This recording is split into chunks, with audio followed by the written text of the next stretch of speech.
hope everything is well with you. I had some questions since I released my video showing my card share for Hero Arts for the December 2018 kit where I made the cards here with the fairies. The questions weren't about the fairies, it was about this background stamp that I used and how I got the Distress Oxide to stamp. So I thought that I would do a video, which is hopefully going to be quick, that's going to show the technique that I used to do the stamping, the ombre stamping like this, and then also another technique that since I've done this, that I've kind of figured out. So I thought that I would share them both with you here. Again, hopefully that we can keep it quick. I am using Distress Oxide inks here, and the equipment that I have on hand is obviously I have the Starlight Starbright stamp from Hero Arts. Really nice stamp. I'm using my stamp platform. Not necessary, and also not necessary but helpful, I am using my glass media mat here, which is great because if I make any spillage or whatnot, it's easy cleanup. I also have on hand some Bristol Smooth cardstock, which I'm going to be doing the stamping on just because I like the way that it works with the Oxide inks.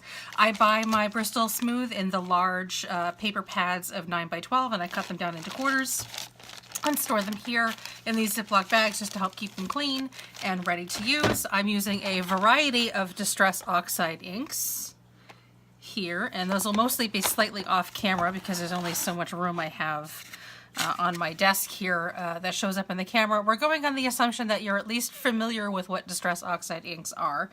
This isn't an intro to Distress Oxide inks. I also have, just off screen here, I have my finger daubers. I got these from scrapbook.com and I got them a while ago when they first came out. So mine might look different than what they're offering now, but I'm going to link down below what they have currently. And I also have, just off screen, I'm using my Distress sprayer here, which you could use any sprayer that you have. I just happen to like this one. And I also have some paper towel off screen here for easy cleanup because we will be making a mess and we will have to clean the stamp in between the different coloring that I want to show you, the different colorways that I want to show you. And then I also have, in case I need it, I have my wet stamp chamois here as well. This isn't going to be enough to clean the Distress Oxide ink off the stamp, but if I have to clean up a corner or whatnot, or just a quick clean up on my desk, I like to just have it around on hand. I actually have a couple of them now, and they're in constant rotation of being in and out of the washing machine.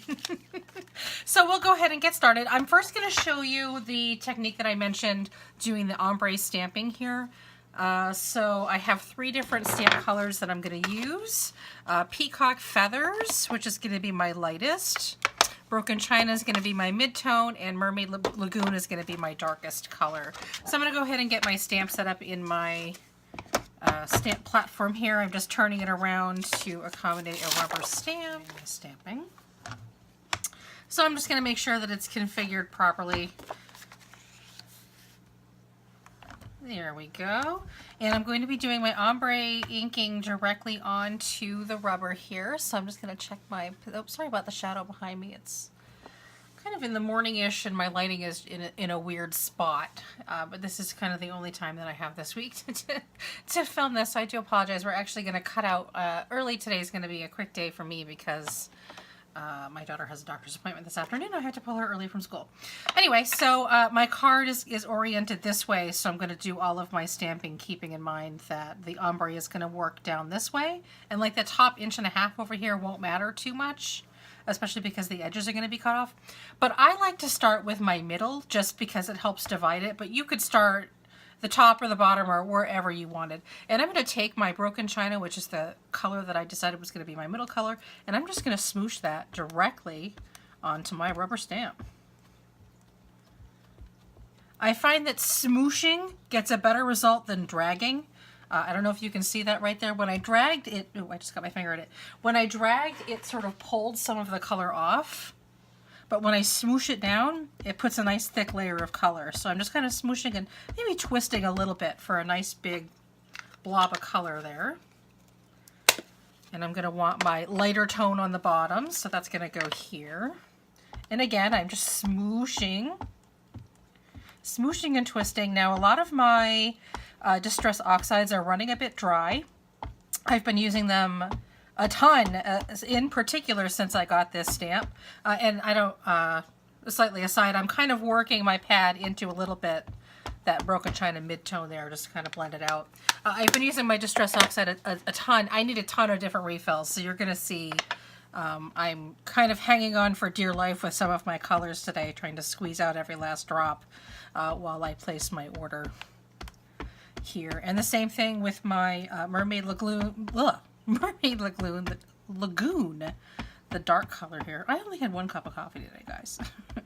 The darkest color here. I'm smooshing it down and kind of just blending it a little bit into my mid-tone. So here's the key, and I've done a lot of different experimenting on this. I'm going to move this paper out of the way on the side. We're going to use a little bit of water, but there is such thing as too little water, or I should say no water. If I was to stamp this right now, it would be awful. Too much water would be like 2 sprays is too much water. The colors will start to run. However, 1 spritz from a distance I found is to be the perfect amount of water on the Distress Oxide. So I'm going to lift my sprayer about 8 to 12 inches off. 1 spray, that's it. And I aimed my spray right towards the center, and I'm going to go ahead and, oh, there's like a piece of dust here on my paper. Make sure that my paper is seated as far over as it can go in the holders here and my stamp platform. I'm not going to use a magnet because the stamp is a lot bigger than this paper, and if it will not allow the stamp to make contact with the paper around the magnet, and it'll ruin my impression. So instead I'm just going to make sure that this is in the furthest position it can go, both down and to the left here. So if I have to restamp it, I know exactly how that gets positioned. And we're going to go over, and I'm going to press this down to my paper. Now when I lift the cover of the platform up, it's going to take the paper with it. That's fine. I'm going to use my fingers to burnish it down further on the other side of the stamp platform here, just being very careful not to shift the paper itself. A lot of people can do this without a stamp platform. They can just stamp up their, or ink up their stamp and then just place the paper right on top of it. I'm not nearly coordinated enough to do that, so this is the way that I prefer to do it with the stamp platform. We're going to pull this off, and it's probably going to be close, but not close enough. We might have to ink up just one more time to get the different color that I'm looking for. Ooh, very pretty. I love those colors. This could also work, this combination, for an ocean background. So very pretty, but it's still a little bit more splotchy than I would like. So we're going to do just one more layer of color. I'm going to start in the middle, and I'm just going to do the same thing. And you can see some of the ink that ran over, excess ink from the first time I did it. It sort of helps a little bit in this way because I can see exactly how much space I had dedicated to each color. Peacock feathers, yes, this way. In a moment. Taking a moment. Yeah, but this one, you know, ink it up the same, but you don't need quite as much ink because we already have a good layer. This is just kind of filling in some of those holes. So here's my water again from a distance, best I can, aiming for the middle. 1 spray, back down again, press. I did a couple of these from that video. Some of those backgrounds I had to stamp 3 or 4 different times to get them the color blend and the color vibrancy, I guess you could say, that I wanted. So it just depends. This is the method that works best, and you just keep, for me anyway, and just keep stamping over and over again until you get the color that you want. If you overwater it, it's going to run a little bit. See, look at that. That's perfect. And as the color dries a little bit, it'll smooth out a little bit more. If you overwater it, some of those colors will drip down a little bit. If you underwater it, you won't get as nice of an ombre blend. So you can see it's actually, this might even be the same color combination that I used on this particular card. Very pretty. So I'm going to set this aside and let it dry. I'm going to work on another project with that. I'm going to clean off my stamp here. And I'm going to show you what else I've been working on in the last couple of days. I have another project that I've been doing. I've mentioned on my channel before that I'm working with the Home for the Holidays group. They are a group of people who sort of act as surrogate families for people in the LGBTQA community that have been disowned by their biological families. It can be a pretty, you know, traumatic thing for people to go through that, to lose their families. Anyway, so what I did over Christmas was I volunteered, was part of the volunteers sending out Christmas cards to some people that could use a little holiday cheer. So they took the project one step further for 2019, and they're also trying to make sure that everybody gets a birthday card. There are hundreds and hundreds of people, so I mean, it's not just me providing the birthday cards, but you know, making homemade handmade birthday cards, and I'm trying to do as many people as I can a month, trying to do my part. And the really neat thing about the master list is, for the people that have registered for the birthday cards, is that there's a little spot where they can write a little bit about themselves in it. And a lot of people, you know, write, you know, I like Harry Potter, or, you know, I like the color blue, and, you know, so on and so forth. So a lot of people are saying that they like rainbows and stuff. So I was like, oh my gosh, I love to make rainbows. That's my favorite thing ever. Off screen a little bit, I'm just opening up my Distress Oxide inks and getting them ready for my next project. So anyway, so I thought that what perfect thing to do would be to make some rainbows on my nice new background. And I'm going to be using, to do that, I'm going to be using Wilted Violet, Squeezed Lemonade, Carved Pumpkin, get a little out of order here, I'm trying to make sure that they stay in rainbow order off screen, Candied Apple, Salty Ocean, and Lucky Clover. Anyway, so I'm going to make some rainbow themed cards for this group of people that in the next couple of months that say that they really love rainbows. And I thought, what better way to celebrate a person that loves rainbows as much as I do than with my favorite background. And also, I instantly thought of, when I started reading Rainbow, I have this little stamp set that I got quite a while back from Kindred Stamps. It's called 90s Girl, and I'll leave it on my gray platform here so you have a chance to see it a little bit better than me holding it up. I don't know what I did with the packaging. I can't mention on air what the name of the fandom is that this stamp set was inspired after. However, if you were born in the 70s or 80s or grew up watching cartoons and are probably a girl, you know exactly who these characters are. So when I heard Rainbow, I instantly thought of this cutie little here. And I hadn't used that stamp before. So I thought it would be really fun to make some rainbow backgrounds. And I stamped her out a bunch of times, and I colored her and fussy cut her out. And then this is the background that I came up with. This is what I'm going to show you how to do. Never minding the edges here where I got a little, this was still an experiment piece. I got a little too much water on the edges here. This is going to be cut down.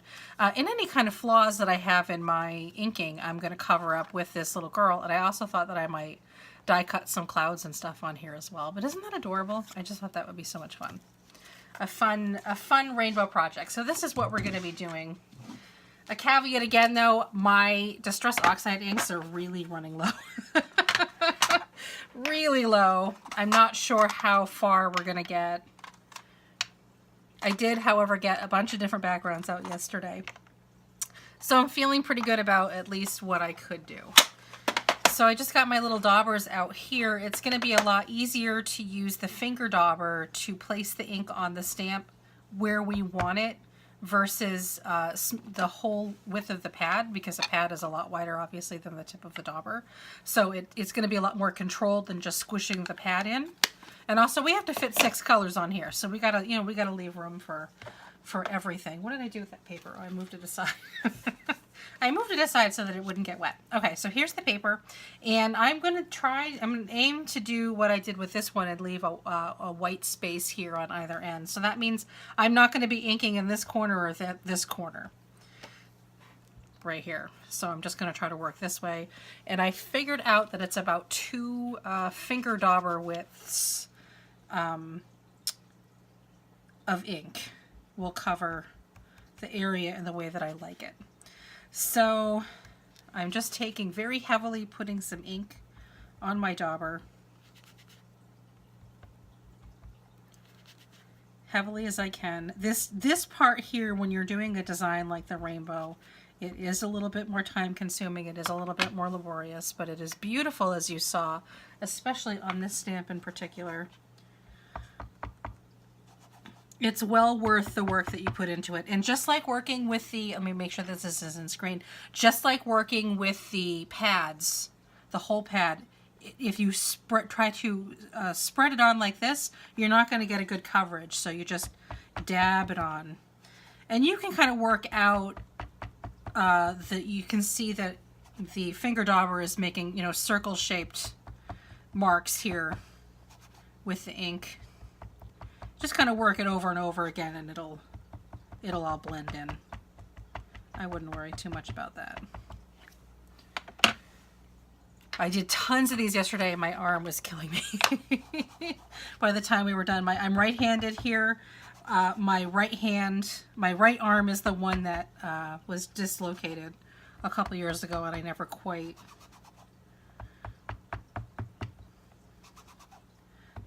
got over that. And to be fair, I mean, the left arm has been dislocated as well. And I'm overlapping a little bit to kind of blend these colors together. My Squeeze Lemonade here, what I'm using for the yellow, is probably my most dry color.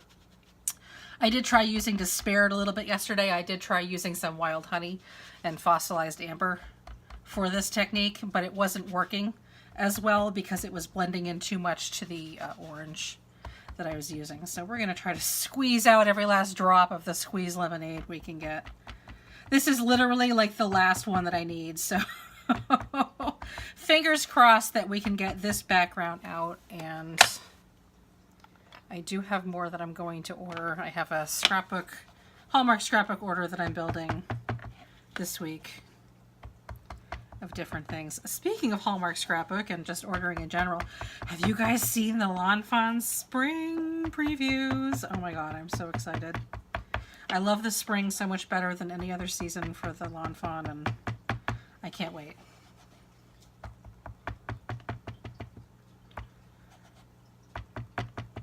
Okay. 2 more. I can do it. I can make it. Crafting is hard work.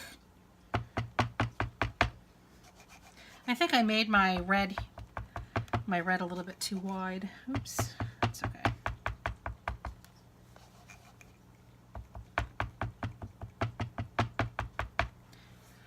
Everything is deliberate. I did that on purpose for some reason. All right, now on to the purple. And the exhausting thing is that I probably will have to go back in and do this all over again for the second layer. Feel free to fast forward. I wanted to keep this in real time because I thought that it would be helpful.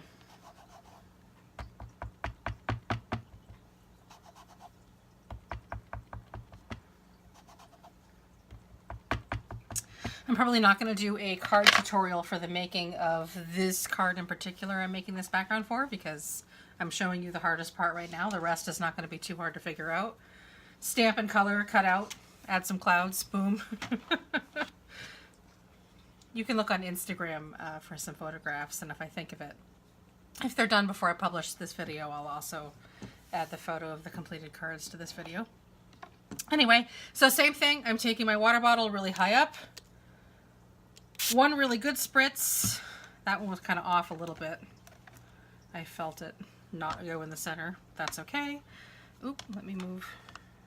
I've got a magnet that was in the way of the platform closing completely. I'm gonna pick it up. Finger burnish time.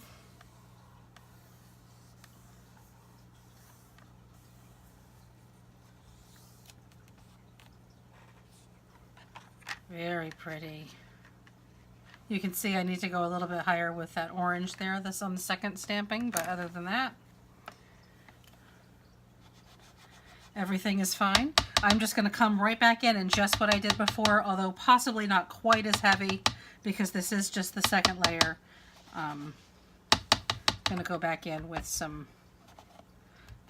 the next layer of ink.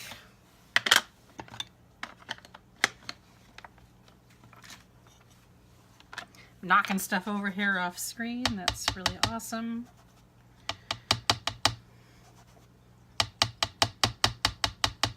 I've been doing a lot more listing my de-stash stuff, speaking of that, on my Etsy shop. And so I have a whole pile of stuff to the right of me that I've been working on getting photographs of. and I'm knocking it over with my elbow. I'll have a link to my Etsy destash down below if you're interested. I am adding more and more stuff every week as I'm going through. And I do have a coupon code as well for my subscribers. It's SUBLOVE, Sublove. Use that at the checkout if you're purchasing any destash stuff from my Etsy shop, and that'll save you guys 10%. Here's that dry squeezed lemonade. Come on, baby, you can do it.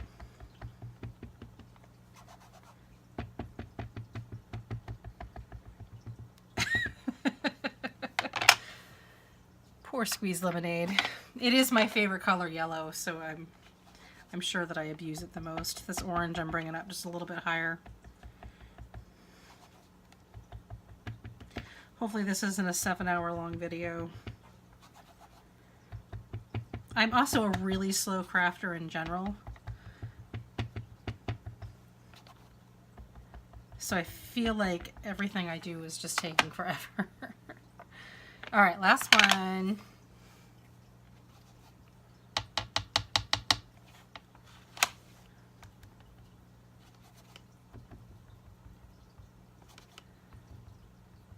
Okay. All the colors back up. Spray, one spray. That's it. Here we go again. Make sure that my paper is seated properly. I do have a bit of debris. Oh no, I smudged it. That's okay. I'm just gonna work it out with my finger. I did have a little bit of debris that I moved, and I smudged some of the green, but that's okay. We're gonna stamp right over it anyway. It's just a tiny little bit. Nothing is lost forever, especially with Distress Oxide inks. They usually will work themselves out.